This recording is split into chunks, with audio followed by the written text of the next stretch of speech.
Hello, and we say good day to you at this moment of your time. We are the Pleiadian Council. We are your friends, and you could say relatives in the stars. It is a pleasure to establish contact with you in your world, for it allows a bridge to open between our respective realities, allowing yourselves and ourselves to grow through the reflections we offer each other. So we begin by extending our gratitude and unconditional love to you in this way. We are part of what you consider a galactic council of many different beings who live in different parts of this galaxy, supporting a community of those who support greater evolution, greater connectivity, greater love and source remembrance through the many different beings that exist out there in the world. And we welcome you to join this Galactic Alliance in time if you would wish. These transmissions are the initial phase of what you consider an open contact protocol, inviting your society to join us. You have no pressure to do so. However, it would be most delightful for you and ourselves, so remember the door is open. Your world is undergoing great shift and change, as it has been, and we will share some messages today and answer any questions that can support you in that process. The core of the message is always this: when you act upon this formula of enacting your own highest passion or excitement or love to the best of your ability without insisting on any particular outcome, you will raise in frequency and experience higher dimensional states of consciousness, meaning more love, more connection, more flow, bliss, and joy in your lives. And this will ripple out from your being to the rest of your world, and also throughout your world to the rest of the galaxy, coming to match the frequency of beings like ourselves, so that, yes, this Galactic Alliance can welcome you.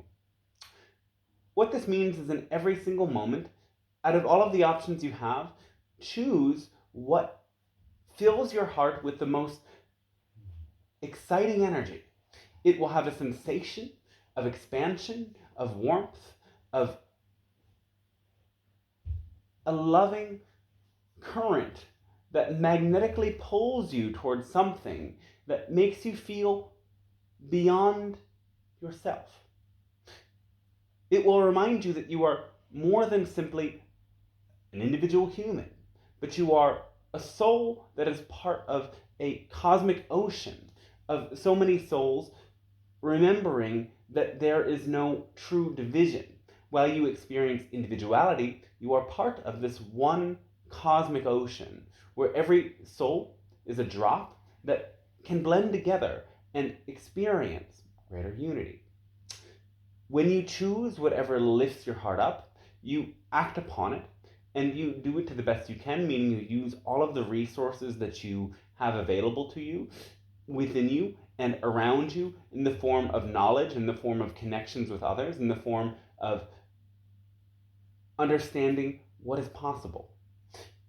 And you let go of your insistence that one particular thing happens, and you trust that regardless of the outcome, you are either moving in a better direction as a result, or you are learning lessons that will help you choose to move in that direction.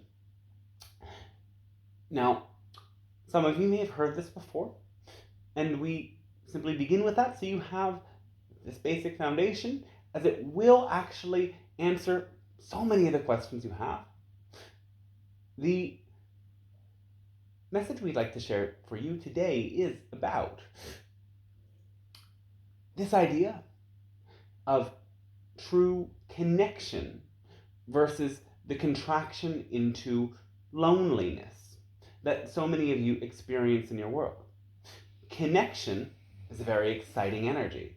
In fact, it is one of the most exciting things for so many of you to experience. That can be connection with yourself and your own creativity, or connection with others in the ways that you expand creativity.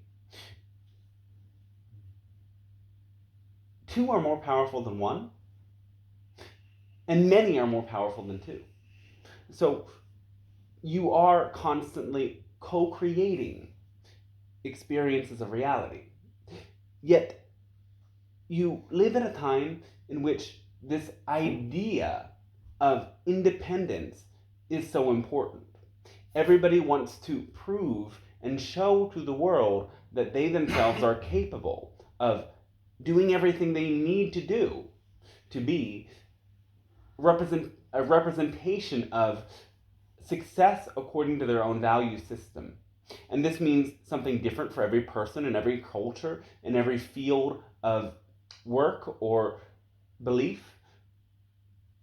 And yet at the same time, this is what predominates, at least in what you call your Western world, which we reach most frequently. Now, the funny thing is that independence could not be really true. You have needed each other from the moment you left the womb. And you still need and rely on each other in so many ways. You, as beings, are actually wired to depend on each other. It is in your body in what you call the limbic system. And as you are young, you develop attachments to those who take care of you. And if those who take care of you are not emotionally developed enough to be able to meet your needs without lashing out in some way, or without teaching you the same negative belief systems that they themselves have not learned to question and restructure within their consciousness, then you find yourselves looping the same patterns that have played out through many different generations. It is very possible for you to release these old conditions, yes. So beyond those childhood experiences, when you create emotional connection with other humans, or even with animals, yes, there is this attachment process that activates within you, where you start to feel what some call co-regulation of your emotional state of being through feeling the presence of others around you.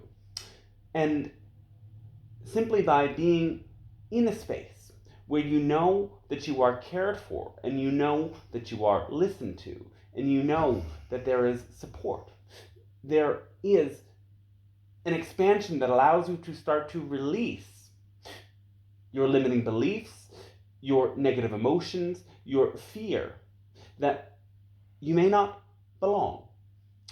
And this fear is one of the most unconscious driving forces that most of you in your world don't even know that your entire life is built around. So many people look a certain way, learn a certain thing, work a certain job, go to certain places, communicate certain ideas, not because it is truly exciting for them, but because they are unconsciously seeking belonging. And for many, this can be to their detriment. They may find that 40 years into their life, they have created something so entrapping that doesn't actually represent what their passion is, and doesn't actually lift them up into a field and frequency of true passion and excitement. And so it is important that for all of you in your world, you start to get a sense that, first of all, you actually are reliant on each other, whether you like it or not, and regardless of what you have learned to think about these ideas of independence, you cannot live without needing other people. And as you start to understand this, you can start to question, well, which kinds of people are really exciting for me to be around?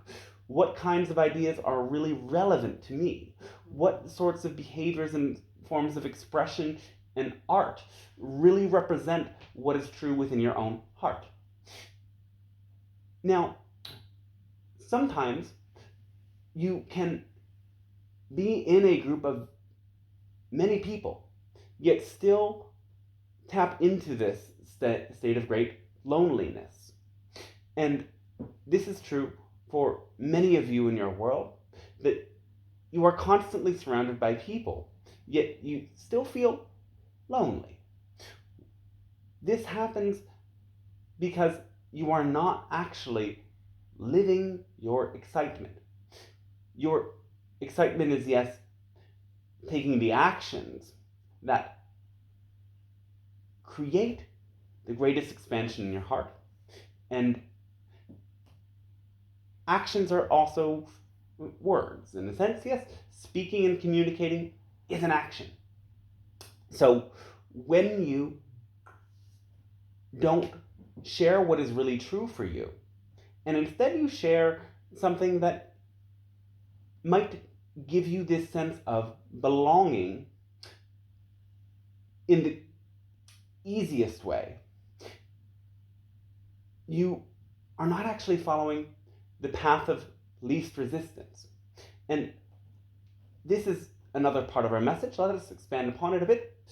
Energy follows the path of least resistance. What you have the least resistance to will always support you in diving into true surrender. This isn't to say you won't have beliefs that resist your excitement.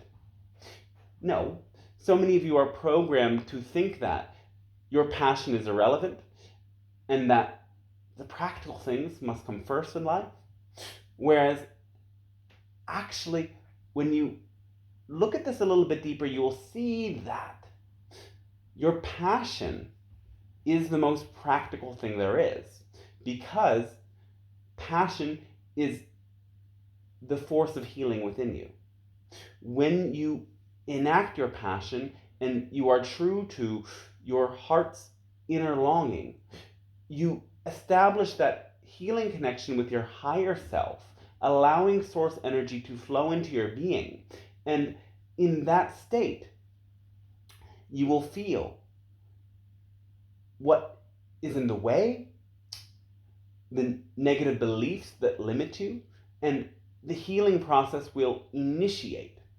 But until you bring passion into the equation, there is no fuel to accelerate that process of transformation of the old negative beliefs into openness and flow. So the path of least resistance is what within you feels the most flowing and joyful.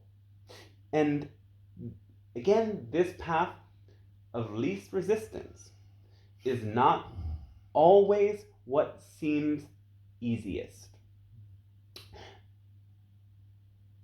Oftentimes, it is very easy to choose something that causes tension within your heart, tension within your face, tension within your very being. It is easy because it is normal. And again, that unconscious drive is to fit in, to belong. Though you must start to ask yourself, what is it that I really want to belong to?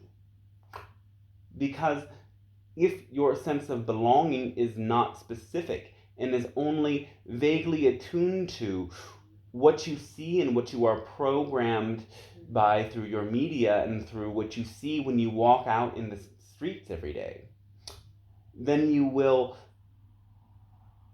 fall into this unconscious pressure and let go of that individual creative desire that is to individuate. Now, to individuate is very, very different than to be independent from. To individuate means to recognize who you are and what makes you unique. And when you see what makes you unique, it actually allows you to connect more with others, because your uniqueness is where all of your gifts lie. And your gifts are the powerful forces that allow you to establish healing bonds with others, where you exchange energy and learn how to rely on each other for the wonderful things that you have to offer. By tapping into your gifts and owning them and honoring them with a sense of dignity and pride, you will be able to individuate and then learn how to find those you can rely on and find those who need to rely on you. It won't always line up 100% of the time, but by opening yourself to the community, you will be able to help your own needs in getting met and help others in meeting their needs too. And this will remedy great loneliness. Though in order to overcome loneliness, you have to first jump over that hurdle. As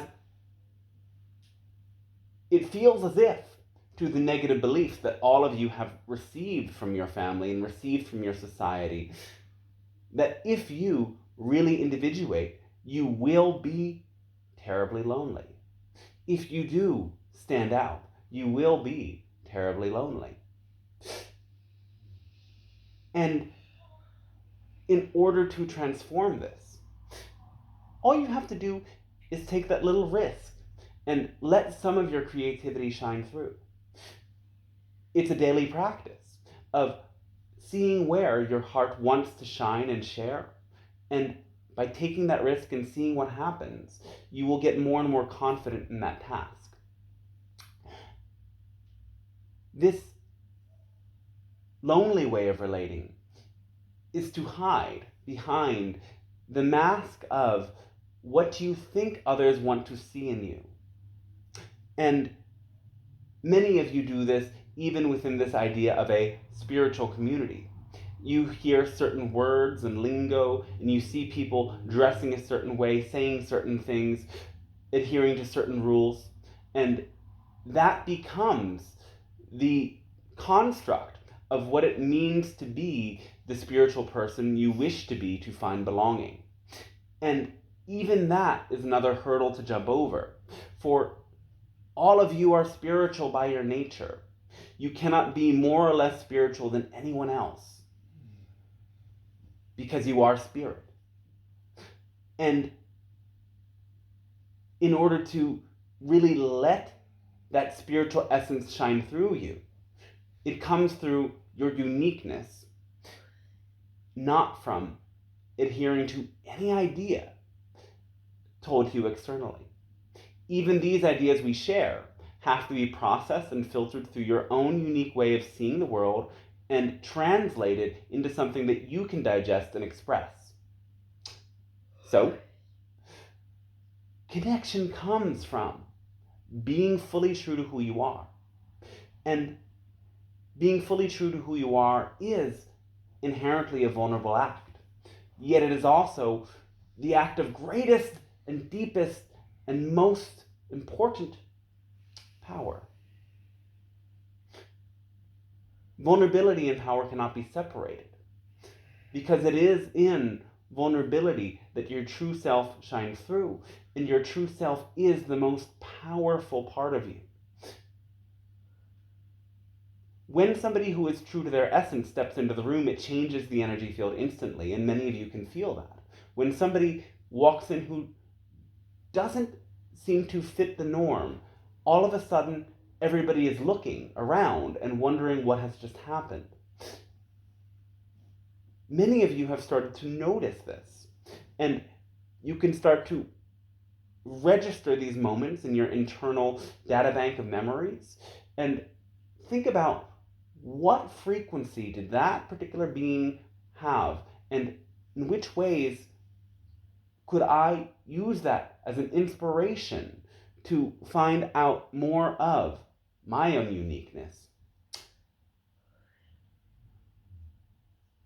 Every one of you has deep and powerful gifts. These gifts are different for every person.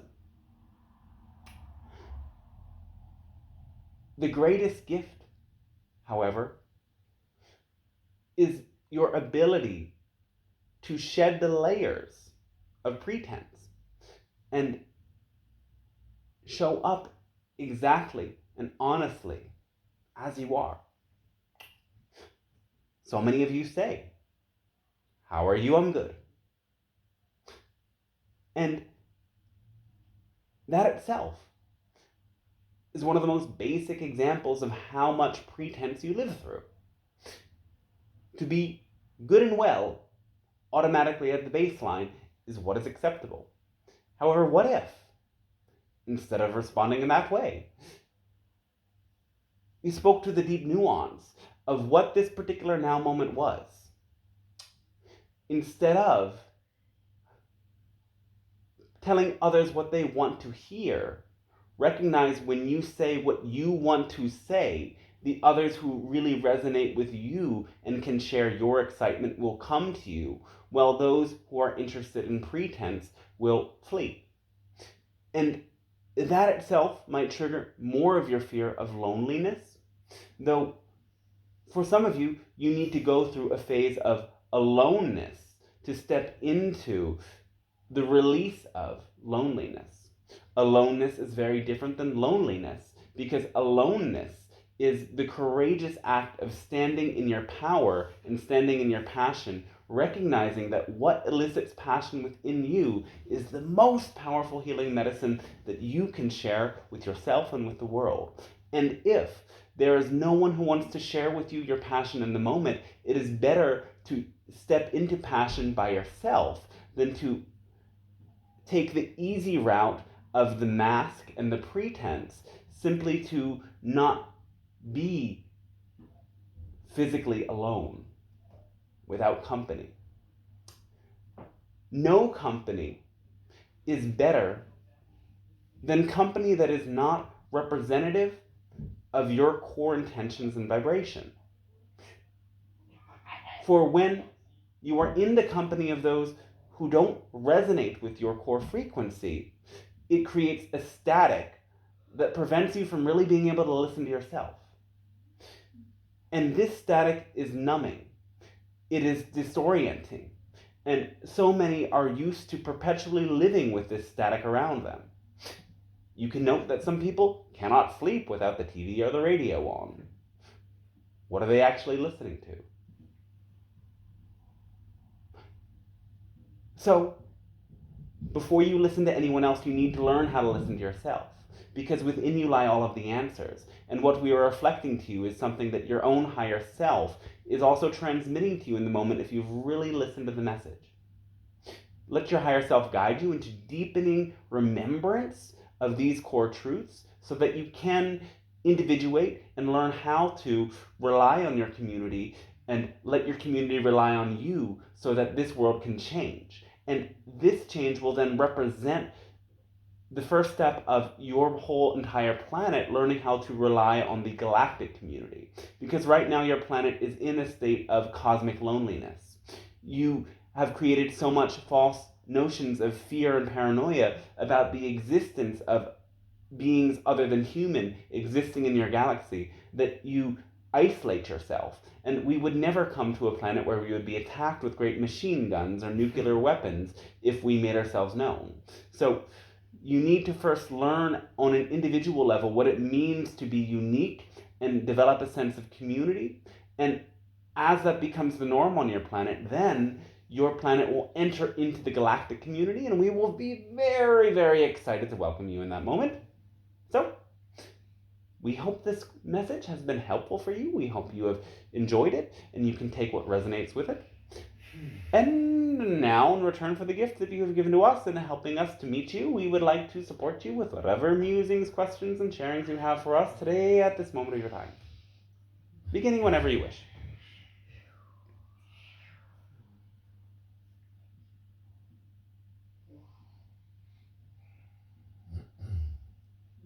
That was so powerful.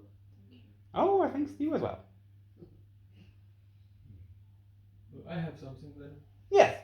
It was something that Beth and I talked about the other day too. Yes. And it continues what you just talked about. I sat in my kitchen the other day and exactly thought about that Earth is so isolated because we're filled with fear and competition and repressed feelings and all this, and it seems quite dense, right? Yes. And you have this kind of law, or whatever I would call it, that you're not allowed to interfere. Yes. Yes. And then I thought, well, the universe is creative and want creativity and want new ideas, and I thought, well, I want this idea that you are allowed to interfere. All right, well. So I sat in my kitchen and demanded you to interfere. I thought that must be all right. I mean, well, if you ask us to connect with you, that is by definition not interference. So you are asking for connection, and if it is a connection, it isn't interfering in any way. Do you understand? Yes, but and your demand can mean, yes, we come to you, but you cannot necessarily demand that we connect with somebody who is not open to us. No. Because that would be interference. Yes, but then what I say is that this interference, where comes that rule from? Who made that rule? Star Trek. Well, it exists because if we violate a boundary, it creates irritation, aggravation, and distrust. And if we started our relationship and engagement in that way, then there would be immense resistance throughout the whole process. If we interfered with humanity before you were ready, it would awaken massive fear within all of humanity. And yes, of course, you do have guns, you could harm us and whatnot, but we do have the ability to travel with our ships very quickly, almost instantaneously, so it is not really a threat to us in the same sense that it would be a threat to you, because if, for example, our ships landed, there is still so much collective fear-based beliefs about extraterrestrial life that widespread pandemonium would spread. And to an extent, your governments and officials understand this, and so part of why there is some level of repression of what is known is because humanity isn't ready. And there is an increasing amount of safe reveals of information, of sightings, and so on and so forth. Yet it is still shrouded in mystery, because that mystery helps it stay safe for those who have not yet transformed this fear. And what you will see in the next couple of years is that there will be new sorts of media and entertainment that presents extraterrestrials in a new light, and more of these soft releases of information that might make it more safe and change the collective consciousness so that people gradually start to acclimate to this idea of star siblings coming to meet you. I have a question. All right. In the Golden Age, we were a lot more connected, living close to oneness, and there was a lot of connection outwards as well. So we're operating and incarnating in a completely different level of consciousness. Yes. And there are already other species not only interacting but controlling on Earth. So I find it difficult to understand this Star Trek stance of the ages. Because there's many active ways to facilitate a process that the soul wants and the individual person wants without taking charge of it, simply facilitating. Yes. What was the question again? But I don't understand, just consider me a very ancient 12-year-old, like the guy over there. I don't understand this stance that you cannot interfere because several other races are. And they're very loving ways of interacting and facilitating without taking control of the process. Well, certainly we do interact, but what we're not doing that would be an interference is showing up and presenting ourselves in a physical form that would make our presence known to those who are not yet ready. We do interact, yes, through this idea of channeling, yes, through sightings, yes, actually are humans on your planet who have already physically met extraterrestrials, and there will be more of these experiences happening soon. Yes, we meet you in your dreams. Yes, even many of you have participated in the hybridization program, exchanging some of your genes with the extraterrestrial beings to support the hybridization and creation of new species. And these are all valid ways of connection, and the evidence of open contact already taking place on certain levels to a certain degree. Though, yes, the massive public open contact is not yet something that can happen quite yet.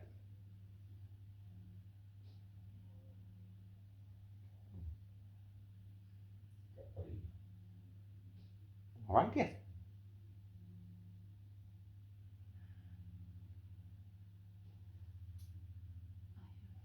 I have one. All right, yes. How can I?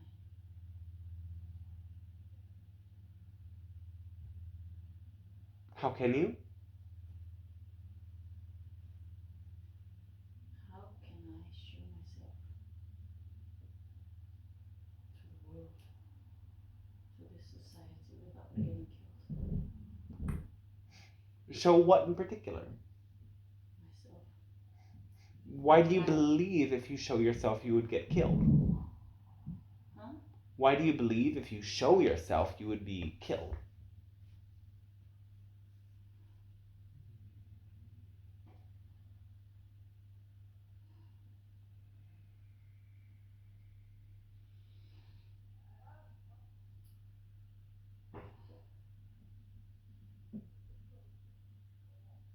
It is not necessarily true at all.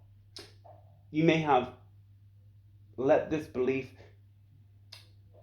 filter from a former life into this one, in which you were killed for being powerful and magical. So you have to allow that belief to return to that time and space and come into this lifetime. You won't necessarily have to unleash your powers before those who are not ready, just in the same way that we are not massively landing and presenting ourselves to everyone. Though you can make it known publicly that you are magical, you are powerful, and you work with subtle energies. Those who are ready will come to you, and those who are not will not come close. Though you can look to the great evidence of so many who work with these energies and work with magic and work with so many things and are not killed for it.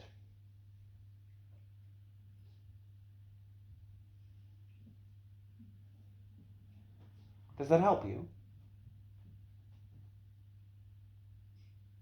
Kind of. I think it has something to do with how can I take care of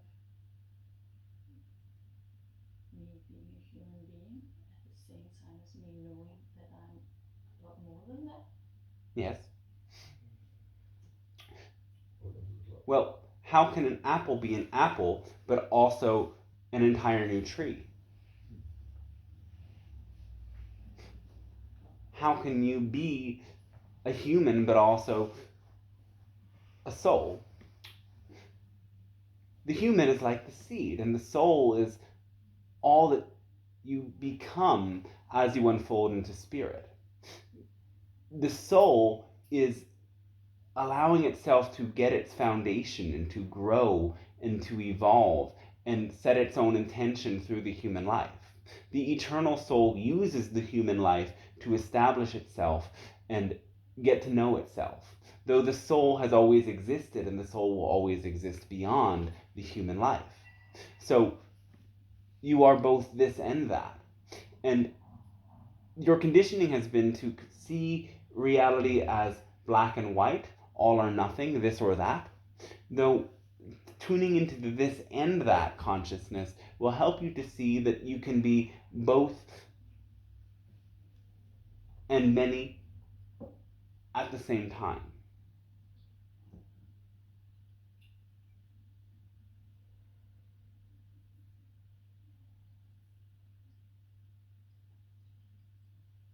Does that help you? All right. Yes. Our thanks to you too.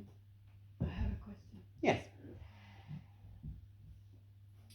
It seems that we've had a long era of suppressing the sacred feminine Yes.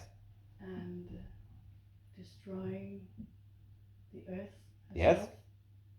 Which is also a representation of the sacred feminine. Yes.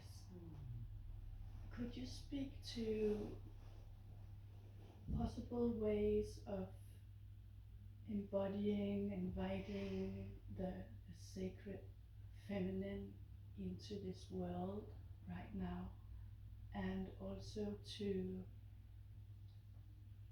heal the war between the masculine and the feminine, and maybe especially also the potential of sexual energy? Yes. So you can see this subversion of the feminine playing out on many levels, and the most important ones are, first of all, the level of the dominance of men over women, then the dominance of man over nature, and finally the dominance of logic over emotion. And all of these three things are totally interwoven, and as individuals, as you focus on bringing a deconstruction of the beliefs that cause you to think and behave in ways that subvert the feminine on all of these levels, the world will transform. So this first of all begins with things that are already unfolding in your world, like the Me Too movement, and like women stepping up to demand that there is acknowledgement of the repressive and subversive ways that history has unfolded. It is women stepping into their creative power and releasing their fear of being an authority. This unfolds, and all of you are part of that unfolding. The healing of nature is crucial as well. The dominance of the logical mind over the emotional mind has brought you to live through this notion that you are somehow separate from nature, and that life could be compartmentalized into so many different boxes and categories when everything is one thing and it is all in an interwoven thing.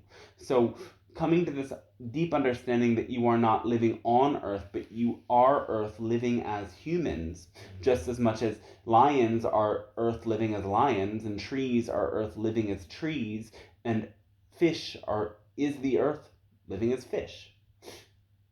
Everything is the earth, and you are the earth. And your well-being is dependent on the earth's well-being. Therefore, your destruction of the earth is the destruction of yourselves. This understanding is growing. And then there is this level of understanding that, yes, the dominance of the logical or rational mind over the emotional mind is,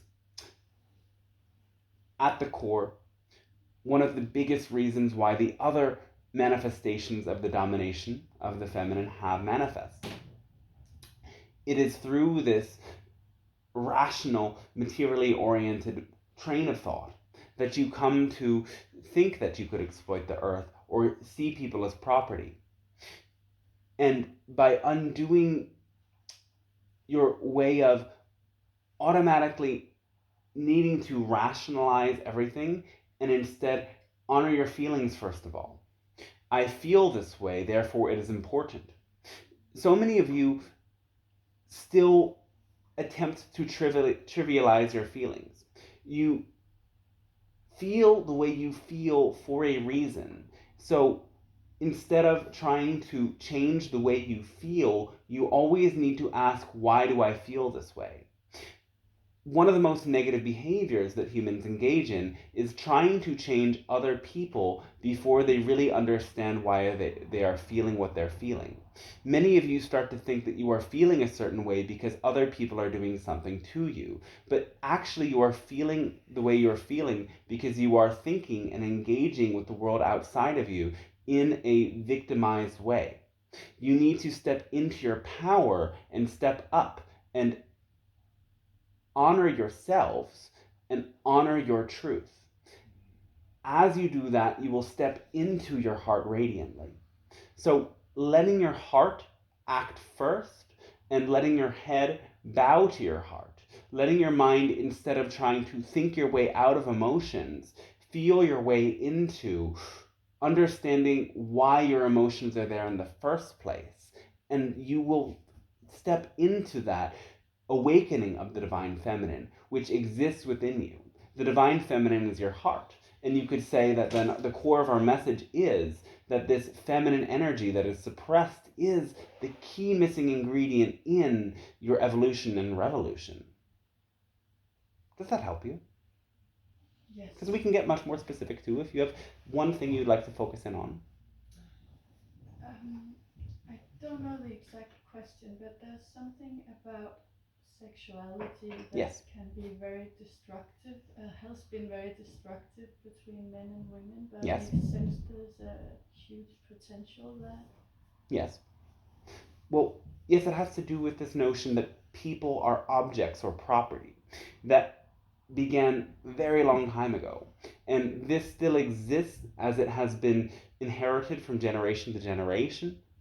So in so many ways, you've come to see sexuality and reproduction as a means of objectifying people, whereas you need to redefine that sexuality is creative and is healing.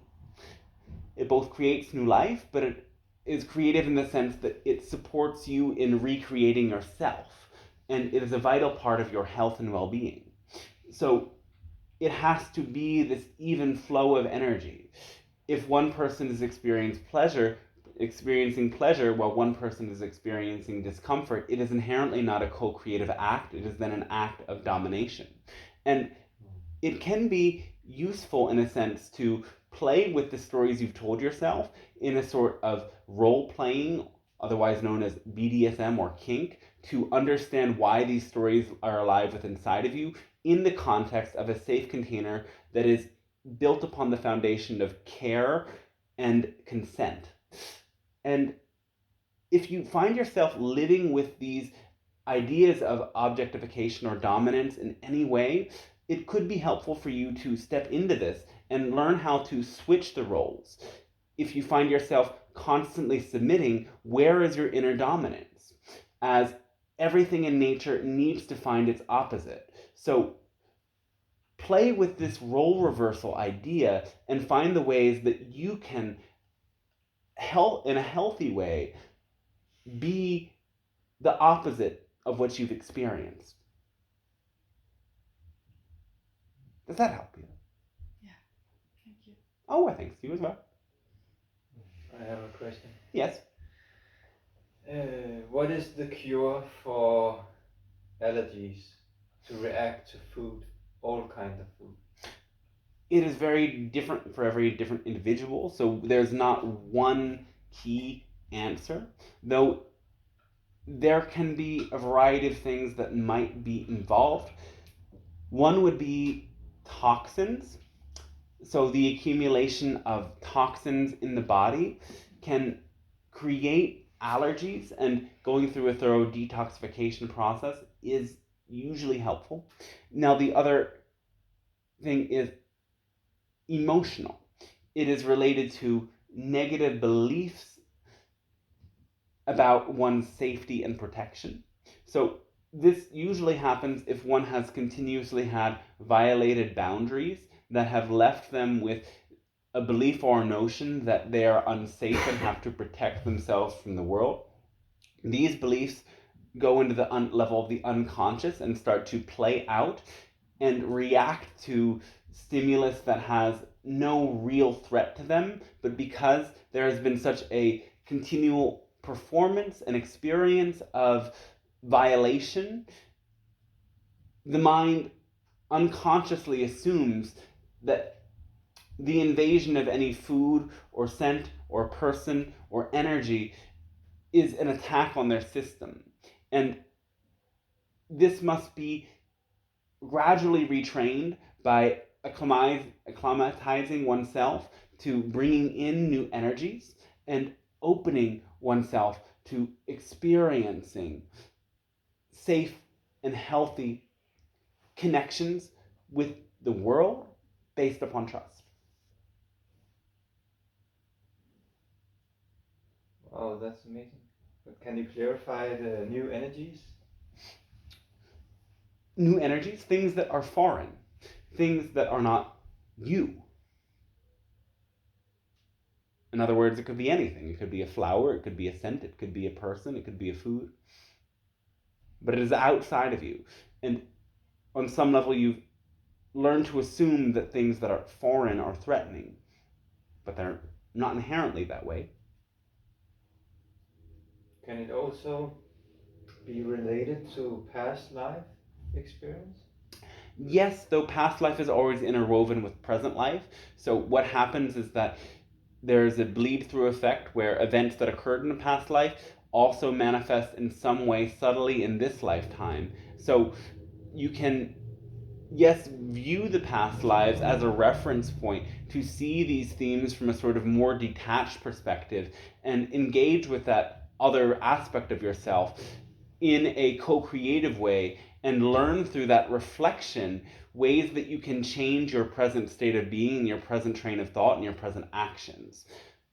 Though if it has its root in a past life, it always has some connection to this life, as there was a bleed through energy that allowed for something similar that occurred in that lifetime to occur in this lifetime.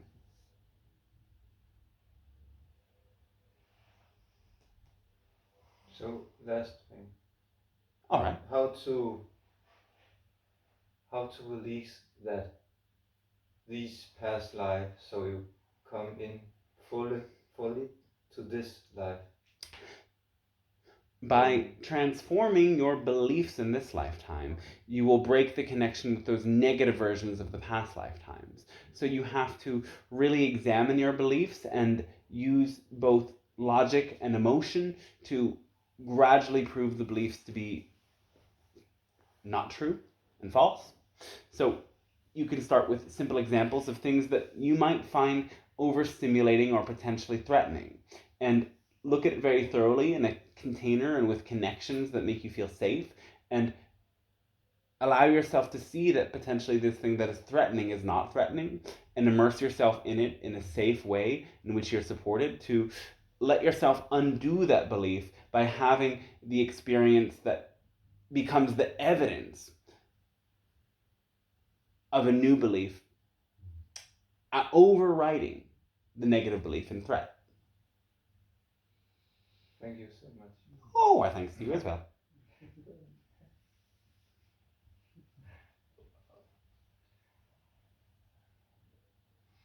I have a question. Yes. It's about this magic between the feminine and the masculine. Yes. Like polarities.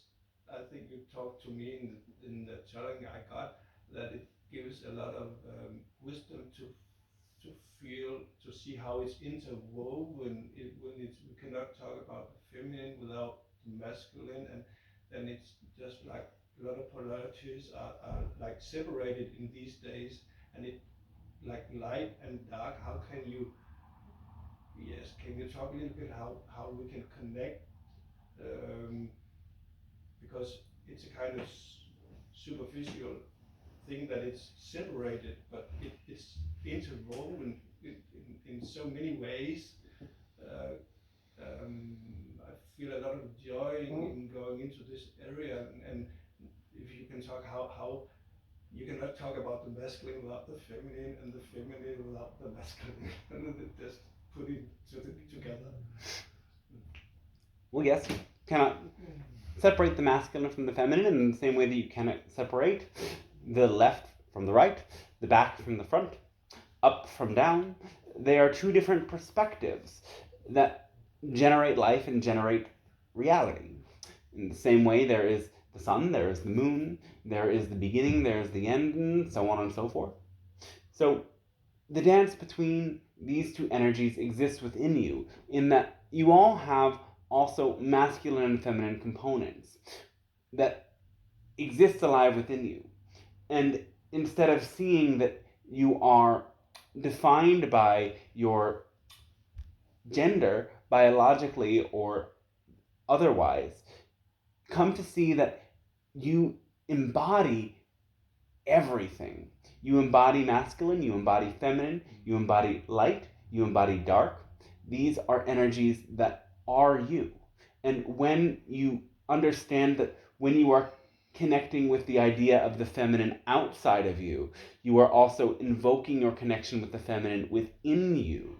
You can come to understand that life is in the sense both non-dual and dual. You awaken your connection to the outer representation of a certain energy by invoking that energy within you. And for example, if you as a male being attempt to connect with a woman without fully awakening that inner feminine energy within yourself, there will be a distortion in that connection. So you have to recognize that there is really no other, and if you want to connect with another person, you have to allow the energy that they represent to flow through you equally.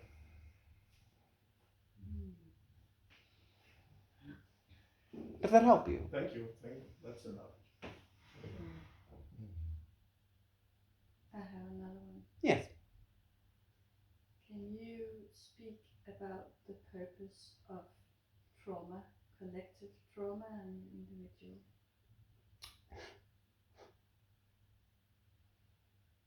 Trauma is a means of coping with what happened. Or rather, yes, it is that survival mechanism. It's what happens when there is not really a better coping mechanism. So an individual can experience something devastating, but if they have the support to feel their emotions and to rest and be present with themselves long enough to go through that process, they will live through that horrible event without trauma.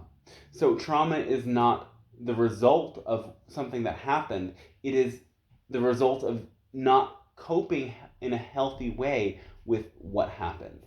And it is inevitable because so many of you in your world don't learn how to hold space for emotion. Instead, you learn how to distract yourself or numb yourself to emotion. So trauma then exists because you have not faced all of what you feel about what happened. And it's there essentially to bring you inward, to focus on what happened to you and what beliefs you learned about yourself because of it, and undo those beliefs and tell the story of the past in a new and more brilliant way.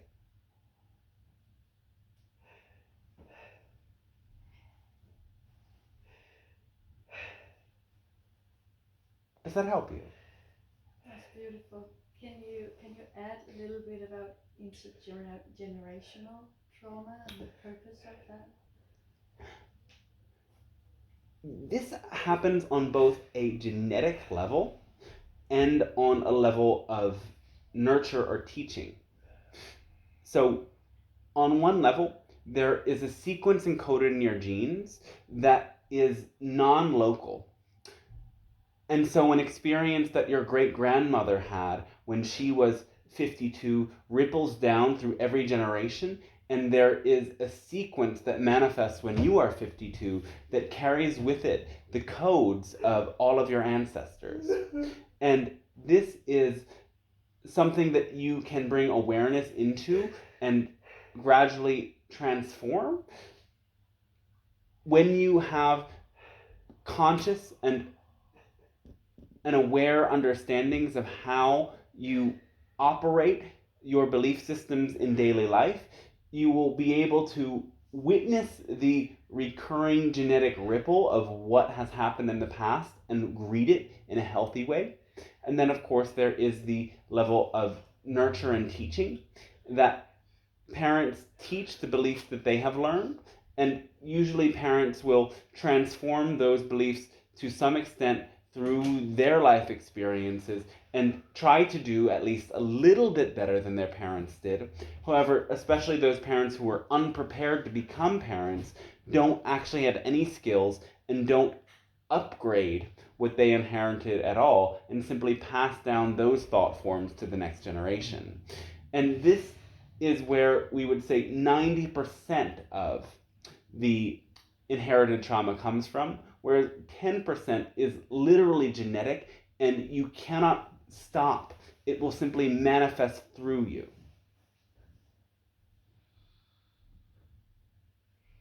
Does that help? Thank you. Yes. I have a question.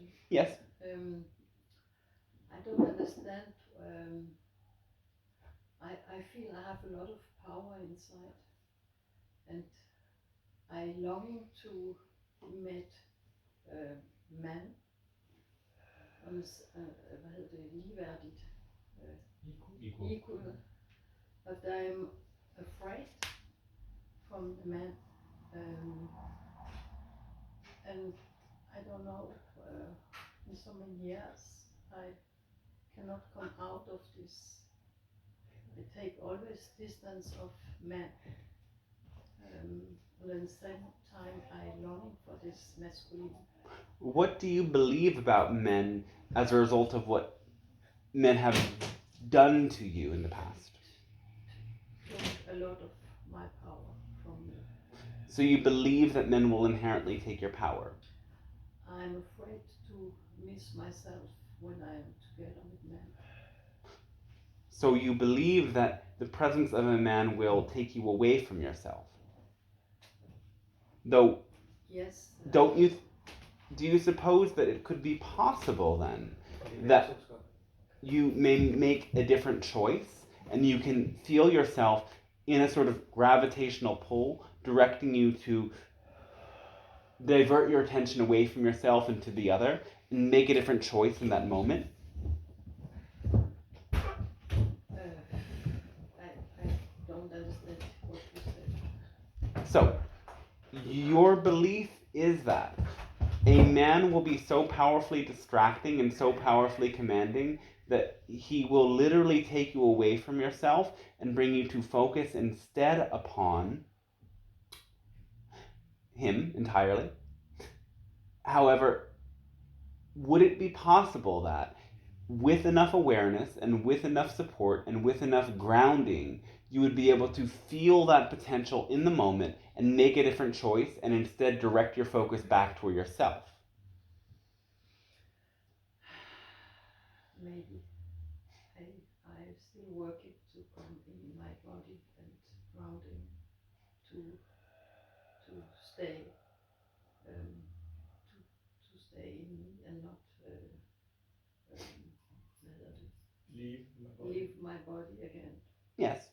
So the most important thing is that you recognize it is a choice to honor yourself or to abandon yourself. And it may feel very inviting and enticing to abandon yourself when you are faced with a man who seems very attractive to you in some way. But you are still making a choice, and he cannot force you to do that. You can, through attraction, find yourself more attracted to men who are domineering, though if that is the case, you have to ask yourself, what about this person am I attracted to? What story is alive within me that makes this person more attractive than someone who does not behave in this way? And by bringing self-awareness to this and transforming those beliefs, you will find that you won't be attracted to people who have that same energy. And suddenly, people who are naturally gentle, unassuming, and natural will become very attractive to you. And within the presence of those people, it will be easier to recognize you have a choice to stay present with yourself or to abandon yourself. That feels good. Yes. That sounds good. Yes. I still work on it. Yes, it is a process. It won't happen overnight. It will happen every moment you feel as if you're abandoning yourself.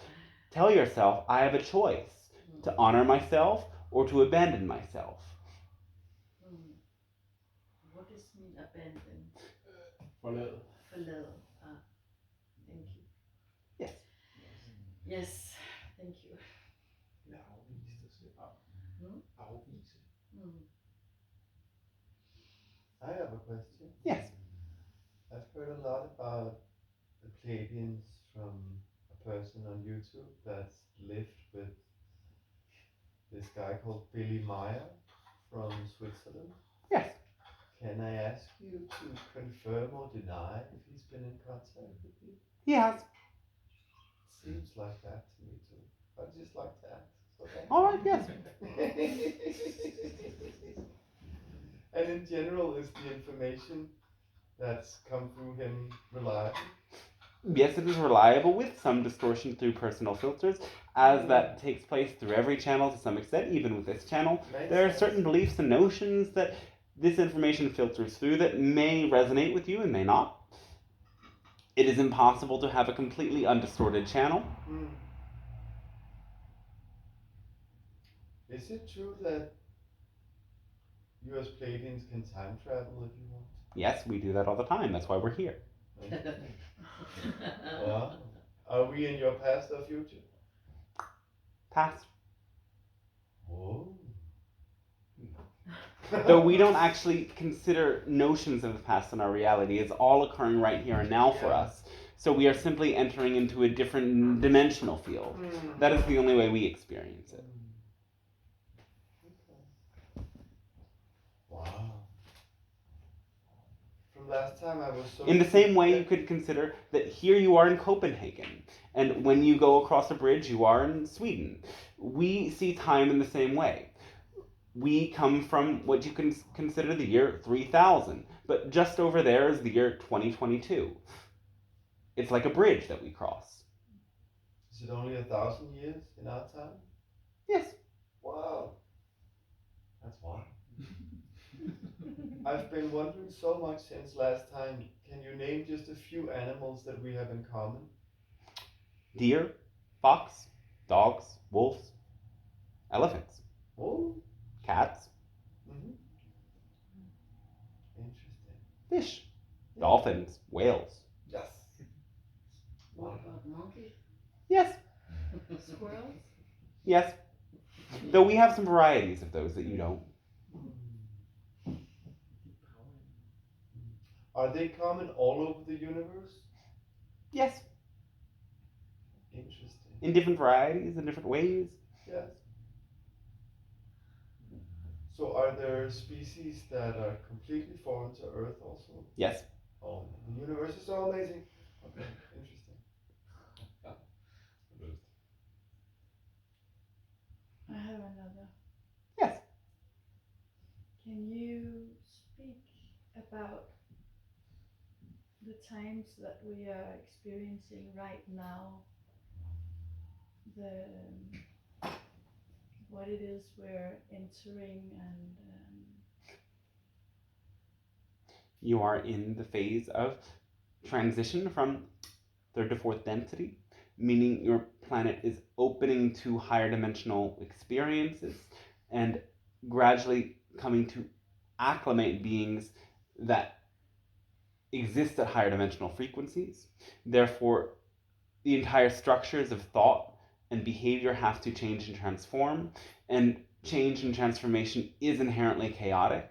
So there is a wave of transformation that many of you are experiencing as unpleasant, but if you changed your belief about transformation, you would find that it is still unsettling and still unpredictable, but it is not necessarily bad or harmful.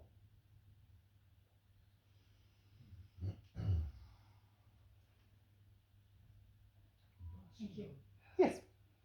I have a question. Yes. Excuse. What's your? Yeah, I have another.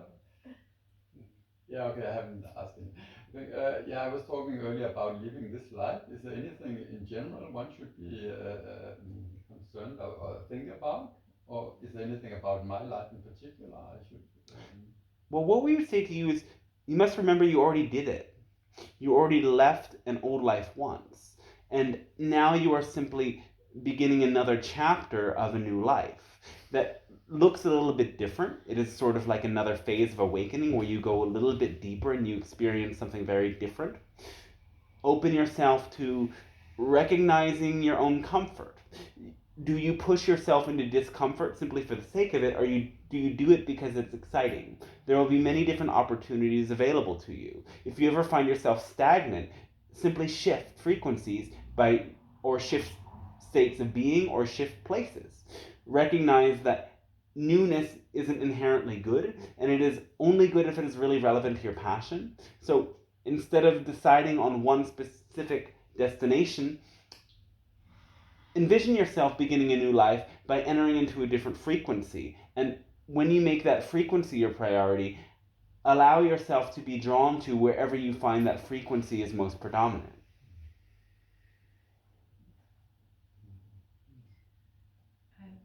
Så I'd like to ask. Christina, No, du må også spørge mig. Ja. Undskyld. So I have a question about following my passion or my highest excitement, because what I often experience is when I become aware of what I want to move towards, then the next thing that happens is that a lot of fear and stress and resistance arises in my body, and like, I guess, negative limiting beliefs. Yes. And I'm just wondering if you can speak to that, if you have some advice for me on how to navigate that. Well, that's very natural. That's what happens for most of you. So you have to address the negative belief in the moment and recognize that this belief is not true. It may feel like the truth, though you need to then entertain what the opposite notion would be. So if the belief is I can't and this is impractical, focus on the thought I can, and it is the most practical thing to do, and look for evidence for that. Of course, there will be very nuanced beliefs, and there will be many different reasons why, for example, I can't do this. Look at why you insist that you can't do it, and then look to, first of all, past experiences that demonstrate to you your capability, and look to other examples that reflect to you capability, and take baby steps that prove to you each step of the way capability. And you can do this with beliefs of any flavor, of any notion. Perhaps you have a belief that says, I will be rejected for, I will not be supported for. Though, if that is what comes up, then ask yourself, maybe I can find support in another way. Maybe the people that won't support me in this can take a step back in my life, and somebody else will take a step forward to fill the space that they have emptied, so that support will be there in a new way. Do you follow what we're saying? Yeah.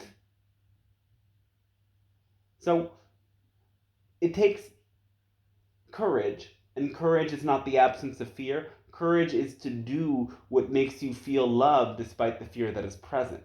And transformation always involves the simultaneous presence of opposing frequencies. This is alchemy. It is turning lead into gold. And you, in this case, cannot get gold if you do not have lead. So when you recognize that fear is present, you have to shift your attitude towards fear itself. Celebrate when fear is present, recognizing that if a lot of fear is present, that you're in an alchemical process. And if you have a lot of fear, you have a lot of base matter that can therefore be transmuted into gold. So a lot of fear means that there's a lot of potential to move into higher frequencies of love. Instead of an old belief that says a lot of fear means I'm going to get stuck and paralyzed, recognize that a lot of fear means I am going to transform and grow a lot. Oh. Yeah, because I think what happens is I feel the passion, I feel the excitement, and then the fear is so strong that I start to doubt the initial attraction. Yes.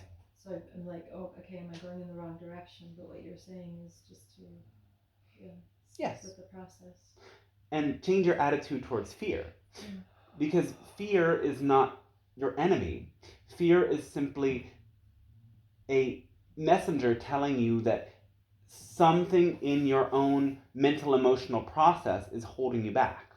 It's an invitation to look at what that might be, and that if you do look at what it is and you take that courageous step forward, you will move into a greater state of liberation. Recognize that if fear surfaces, there has to be some limiting thing within you. And if you're feeling fear, you're getting in touch with the limitations, and moving past your limitations first requires that you get in touch with them. So learn how to celebrate your awareness of fear. It is not necessarily a bad thing. It simply is an indicator that there's transformation in the works. So you must also want to open yourself then to many different networks of support to hold space for you to release that fear, knowing that it is not something you do necessarily alone, but in the shared company of those who are also willing to make that choice to embody the energy of courage. And what could that be, for example? Opening to community, sharing your fears, and letting them be present in a courageous way, and asking for the support you need to take the step forward. Having, in a sense, mirroring buddies who perhaps share a similar journey and can reflect to you the ways that you can both take courageous steps forward. Oh, I think so, yes. Can I ask a question? Ja, exakt. Jag vet inte. Inga problem. It's such a powerful space to be. So thank you so much for being here. Oh, yes, I think so, yes. So, in this next chapter that is very close in my life, and in this healing as well of this right shoulder that is getting more and more and more tense and restricting my movements. Could you speak into this tremendous, powerful energy that I feel inside, within, connected with the root chakra? It feels like. Well, look to your own language as the answer. Your body is restricting tremendous power, so how are you mentally restricting your own tremendous power?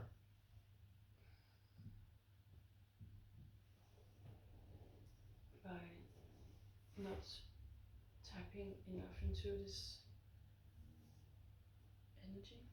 Yes. And by limiting the energy. So how are you limiting the energy? What restriction are you placing on unlimited energy? Because unlimited energy is inherently unlimited until it comes through the human vessel and filters through those beliefs. So what beliefs do you have present that restrict you from being everything you could be and want to be? Why are you restricting yourself? Why are you holding yourself back? What do you not want to express? How do you not want to express yourself? Who do you not want to be? Because restriction wouldn't be there if you don't have definitions of proper and improper. And if you let go of those definitions, you will find that you also let go of the restriction. In other words, restriction implies judgment. So if you get in touch with where you're judging, you'll find that you will be able to gradually release the restriction.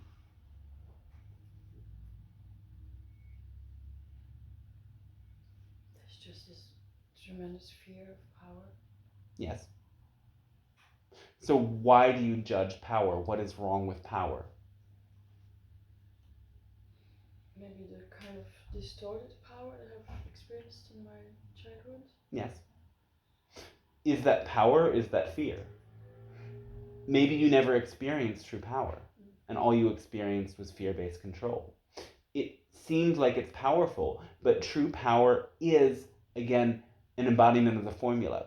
And the formula is, again, releasing insistence on a particular outcome. Therefore, true power could never control another, because true power is so, in a sense, non-attached that it trusts within itself regardless of how the outside seems and responds. Yeah. So come to view everything you think power is and define that is not power. Domination is not power. Control is not power. Subversion is not power. Aggression is not power. All of those energies emanate from fear, and fear is the opposite of power. I feel like this really wild animal inside that amidst the, if I kind of translate the energy, that I feel that's really, there's this deep sound. It's like I cannot get enough of expressing that, or allowing this to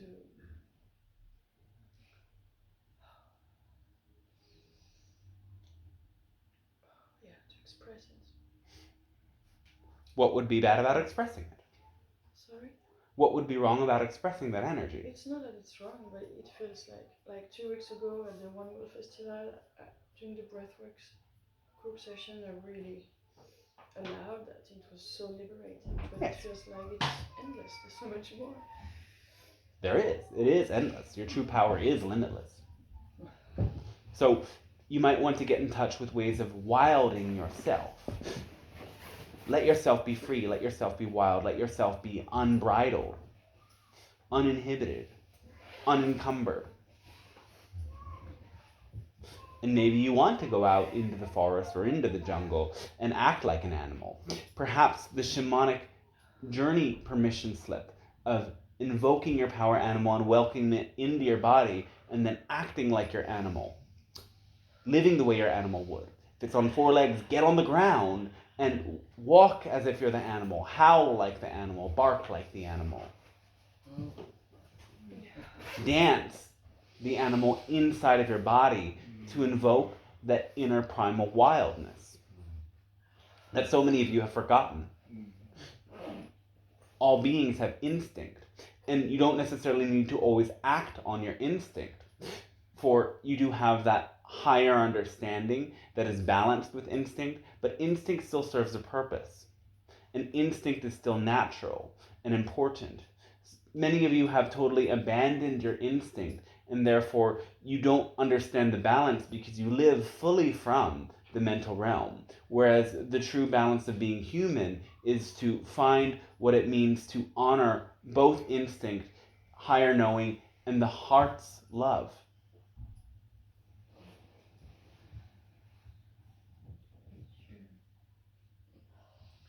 Could you say something about connecting deeper to this red dragon? You are the red dragon. So what you see outside of you as this energetic spirit guide is also your own inner essence. So what does the red dragon represent to you? What acts and actions would represent you, your own embodiment of the red dragon? Call this into your body and imagine them taking the earth energy and using it to soar.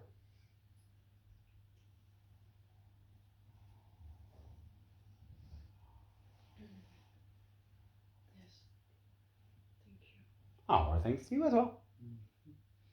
I have a question. Try again now. Oh, you have also. Yes, yes.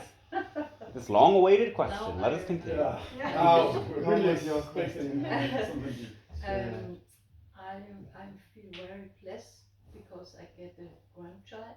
He will get 1 year now. congratulations. Yes, and he learns. He is pure love. But I also think about the new generation, what they coming with in this world with so many dualities. What is in myself I believe they are coming for the highest and the best, but maybe you can see something about the new generation. You're moving into a great time of awakening expansion. While there are more problems in your world, the truth is the problems have always existed, and now your eyes are more open so that you're seeing the problems that have always been there, and it seems more shocking because you're more clear in your perceptions. It is not that things are worse, things have actually improved, you've just become more aware, and so it seems a lot worse. So don't fear for the new generation. They are also coming in with new codes, more prepared, with less conditioning, and they will be able to support your world in going through some of these most powerful steps of transformation that are just around the bend. Thank you. Hopeful. Yes.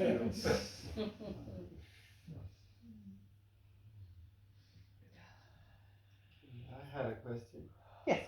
It's about my healing process with my body. It Yes. has this tendency to tense up a lot whenever I've done physical exercise. All right. So my question is like, what I've been thinking is that it's part of a process, and meditation and dancing so far seems to be what tenses me up the least or helps alleviate it. Is there anything I need to know about this process, and is there any other forms of things I can do that will be beneficial? This process might actually be more physical than you think. Mm-hmm. So it would involve proper hydration, more oxygenation of the body, deeper breathing before and after exercise, the presence of more anti-inflammatory foods and supplements in your diet. So for example, more turmeric would be very useful, and many other supplements of that nature that are anti-inflammatory, and as well taking nice long warm showers immediately after exercising and not pushing yourself, instead of focusing on consistency rather than output. So you may, for example, be sporadically pushing yourself too hard rather than regularly pushing yourself just enough. Everything rings true. Great. Yeah, thank you. Thank you. Oh, I think it's you as well. I have a question. Yes. Also, around diet, because I'm just confused about what humans should be eating. I feel like there's this, like the nicest way to eat is vegan because you're not harming any animals, but I also don't feel sustained on a vegan diet. So honor your own belief systems, because belief is the most important level for well-being, and you can challenge your beliefs, but if you find that you are not able to transform them, you have to cooperate with them to some extent. So if you believe that some level of animal protein is helpful for you, then it is helpful for you until you are successfully able to transform those beliefs. And again, the process of changing beliefs is through logical and emotional analysis and finding evidence. In general, yes, it is true that generally plant-based diets are healthier, but this power of belief is very, very deep and important. And so honor those beliefs. And yes, some of you may find that you are predisposed to need protein from other sources, and some of you may find that you don't need it as much. Honor where you are at, and also bring the importance of pleasure and satisfaction into your eating. You are not meant to eat simply for mechanical nutrients alone. It is taking in an energy from a form of life. So honor that process. Acknowledge that there's energy inherent in what you're taking in, and the fact that it is pleasing to you and satisfying to you is part of how you derive that energy. So some of you go into this process of getting so concerned for your health that you think on this very mechanical level about every component, every nutrient, and every subtle thing within your food, rather than recognizing that your desire for the food and your satisfaction from it is part of why it nourishes you.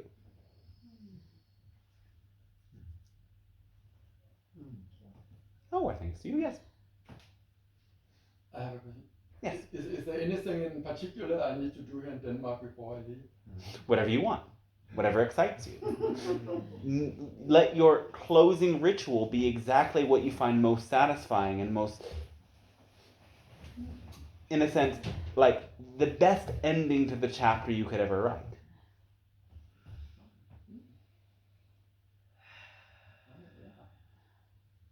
I have one. Yes. My sister has multiple sclerosis. All right.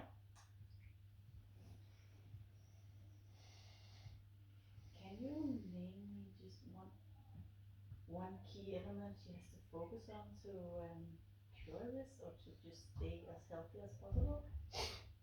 One of the biggest parts of this is inflammation. So it is again on that physical level of taking in inflammatory foods and substances. But inflammation also relates to stress. Stress creates oxidization and inflammation. And she must examine what behaviors and what beliefs bring stress into her life. Forms of stress can also be other people and dysfunctional relationships. The underlying condition will never go away, though the presence of stress and other inflammatory conditions exacerbate that underlying condition and cause these flare-ups. Alright. And now you say this underlying condition will never go away. What does that mean exactly? The physiological makeup of the idea of MS will always be present within her. However, there will be less flare-ups in a functional way of living when she reduces the inflammation and stressing factors that cause that underlying condition to manifest as symptoms. Just in the same way that many people are wired neurologically to be predisposed to depression and anxiety, yet somebody with that neurological makeup can still be thriving and happy most of the time if they don't put themselves in the stressing conditions that cause depression and anxiety to manifest. Thank you. Yes, so thanks to you. All right, one more question. I have one that's burning. How do you take it? All right, we'll take a couple more. Never ending. Okay, I have another one. Yesterday I found a red ring around my breasts after being got a float. Tick. Huh? Tick. A float. Tick. Yeah, tick, right? You know? Yes. Yeah. So it seems like I might have to take antibiotics to All right. avoid the Lyme disease. Yes. Yes, you would do that. You should do that. You might also take other natural forms of medicine. Like what? Oh, the channel has something. We won't discuss in this transmission. Okay. So you mean like the good bacteria probiotics? Yes, that will help when you take the antibiotics, but there are other things you can also take to affect the Lyme. So in that way we'll be able to avoid the disease? Yes. Okay. All right, thanks to you. Yeah, I hope my question is not too long, complicated to answer, so just answer what's relevant. But it's because recently I've thought a lot about this, the schizophrenia spectrum. Like, what is the Pleiadians' view on people on Earth that are diagnosed with that? 'Cause it's a huge spectrum. It is a huge spectrum, and there are many variants within it. Mm-hmm. In general, they are open to subtle energetic realms, but have no control over that opening. So every case is very individual and distinct, and we cannot speak generally to what will serve these individuals. Though there needs to be a greater awareness that what they experience is not necessarily unreal. It is a valid and real experience of something that is not completely understood.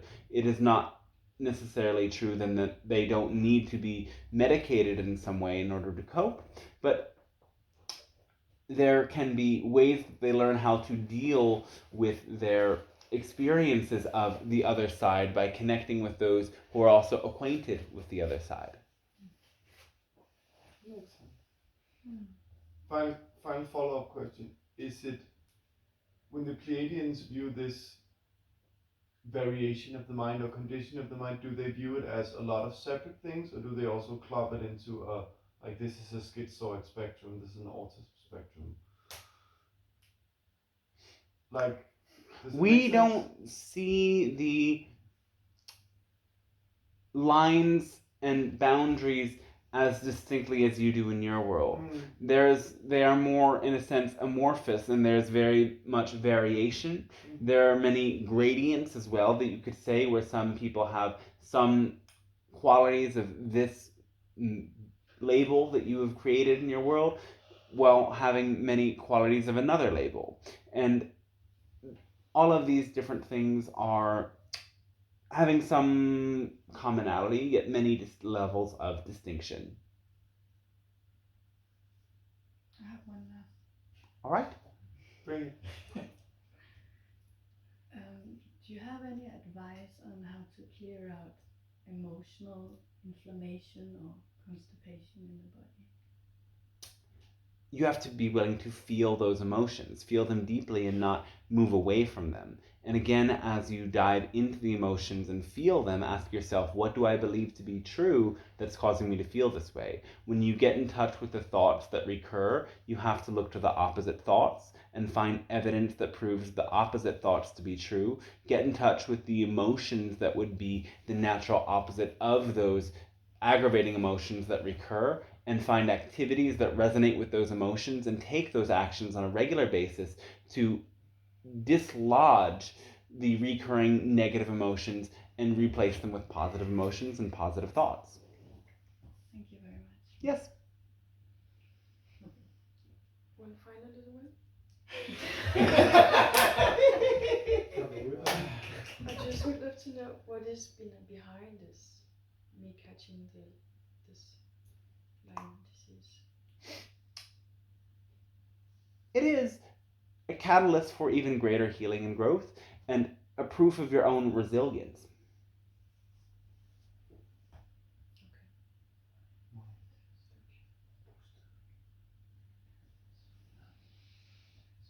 Thank you very much. Our thanks to you as well.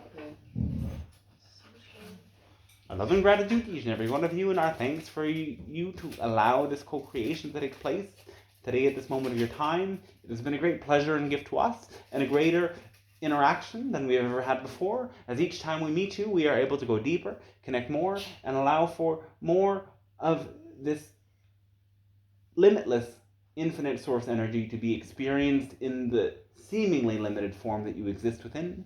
We remind you that it is only seeming, and that your true nature is unlimited, and the love and power that you feel within you is destined to grow and grow in its magnitude when you surrender and trust that process. So our great thanks and love to each and every one of you, and we wish you a pleasant and fantastic rest of your day then.